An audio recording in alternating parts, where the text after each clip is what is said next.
Greetings, beings. It is I, the great, the powerful, the most terrible papyrus. And what makes me so great, you may be asking? Well, I have recently conquered the dragon, the challenge, the metaphorical symbology misfit that is known as Osomatsu-kun, and the year is 1988.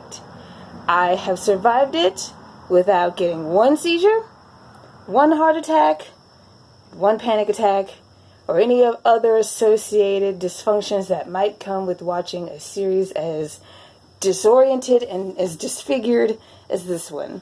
Also including, but not limited to, diarrhea. Anyway, I am recording in my new room that still has so much lovely echo in it because I don't have enough stuff to fill it, and I have to redo the whole process of finding my light and all that.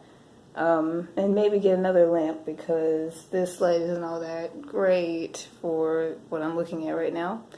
But anyway, I finished Osomatsu-kun while I was on vacation, and the ending was something. I watched the last 4 episodes 2 at a time, and yeah.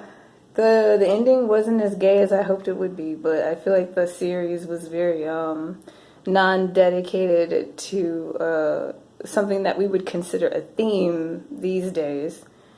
But it was absolutely a joy to watch. I'm glad I was able to find not only the series itself, but all the episodes in the series. I'm kind of weary of really outing the channel because I don't want anything to happen to it because YouTube and copyright is crazy. But if you're looking for it, I hope you find it as well. But on to the review. It is wild and crazy, like I said. A lot of things were going on in the 80s apparently where people could get away with, sorry for the shaky camera, people could get away with not having focus, I guess. Because first of all, if you went into Osomatsu-san like I did, thinking that everything was about the 6 tuplets all the time, and then you watch Osomatsu-kun and see that the 6 tuplets are more of the side characters, that's a shocker. Especially for the show to be named after one of the 6 tuplets. But I understand it that the first Osomatsu-kun is more focused on the 6 tuplets. And from the snippets that I've seen, I'm willing to hold that true until I see otherwise. But the second adaptation from 1988 definitely puts the 6 tuplets off as side characters. I think there are episodes where you go without seeing them at all. Or at least it felt like it in comparison to not only what we see in San, but just how we see characters that the series is pretty much named for to be put in a secondary type of place. Like, we only get to see them for a few minutes and the story's about someone else. Or it feels like we didn't see them at all because we only saw them for a few seconds. Just to be like, oh, these are the main characters, they are here, this is who the show's named after, but really the story's about, like, Chibita and Ayami or whatever. I did enjoy the snippets about Hatabu. I don't understand Dion. I like all of the diversity in character roles. I like the inclusion of Dion. In a lot of the stories, he was a very unexpected character to happen. I also like 80s Dakapan. He's really cool. I hope I'm saying his name right, but you know who I'm talking about. It was cool to see him in a suit, fully clothed. That was cute. But yeah, there's just a lot of cultural contrasts of things that were appropriate back then that are obviously not appropriate anymore.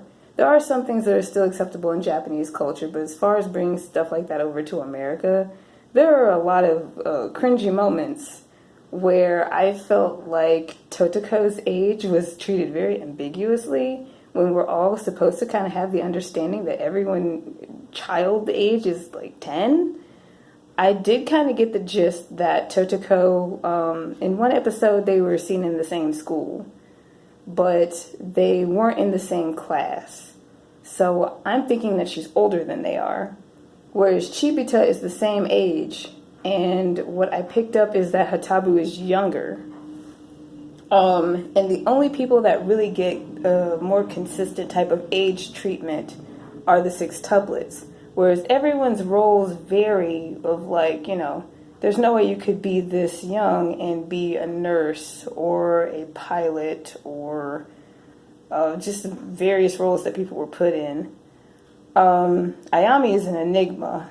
It's kind of like, because you know that someone has an age and they are 10 and you just kind of guess from there. It was a cringe fest of like, this seems super inappropriate. Okay, so there are a lot of panty shots from Totoko. I don't know how people feel about that because I think this chick's in middle school. But then there's like, she just looks like a straight up small adult. But the sextuplets are still 10 no matter what. So that was largely my issue. Of course, I kind of have issues with shows that kind of have like, oh, here's this one female character. Not because we threw her in just because, but back in the day, they intentionally did that for characters to, it was the point that they were that lone character.